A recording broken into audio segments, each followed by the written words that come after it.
करने वाले एक मिसाइल टेस्ट के बारे में, जिसको लेकर जो नोट टाइम है वो कुछ दिन पहले इशू किया गया था।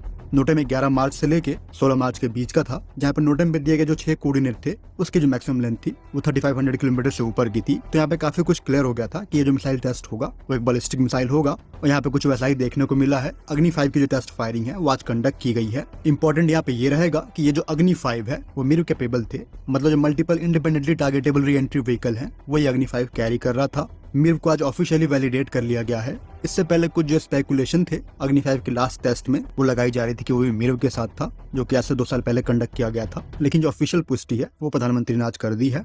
मिरव की बात करेंगे तो जब भी आप अग्नि 5 जैसे मिसाइल को फायर करोगे या फिर कोई भी जो एक्सो एटमॉस्फेरिक मिसाइल्स हैं उसको आप फायर करोगे तो वो अपने प्रोपेलेंट को बर्न करने के बाद अपने आप को एटमॉस्फेयर से बाहर लेके जाएगा, और जब वो पैराबोलिक पाथ फॉलो करके अपने टारगेट की तरफ बढ़ रहा होगा तो उस पॉइंट पे जब ये अपने पीक पे होगा वहाँ पे ये जो मल्टीपल री एंट्री व्हीकल हैं यानी कि मल्टीपल वॉरहेड हैं जो कि अलग अलग टारगेट को निशाना कर पाएंगे, तो ये उस पॉइंट से बिखर जाते हैं और अलग अलग टारगेट पे पहुंच जाएंगे।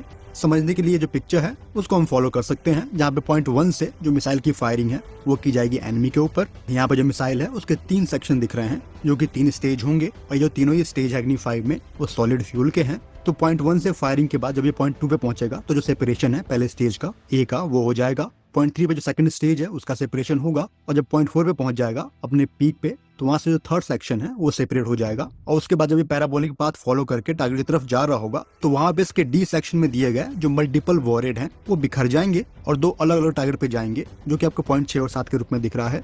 ये दोनों ही जो वॉरहेड हैं वो मैन्यूवरेबल भी हो सकते हैं, मतलब अपने आप को मैन्यूवर करके जिस टारगेट पे जाना चाहे उस टारगेट पे जा सकते हैं, और मैन्यूवर करने के लिए इनके पास भी जो अपना प्रोपल्शन यूनिट है वो भी हो सकता है। तो कुछ इस तरह से जो सिस्टम है वो काम करेगा और एक मिसाइल से आप मल्टीपल टारगेट को हिट कर पाओगे एनिमी के एरिया में।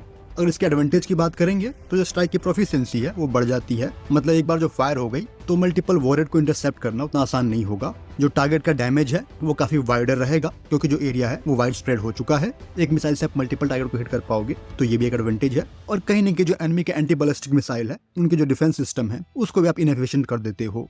सो इस तरह की जो कैपेबिलिटी है वो अग्नि प्राइम में भी होगी, और जो हमारा अग्नि 6 डेवलपमेंट में है वहाँ पे भी ये कैपेबिलिटी है।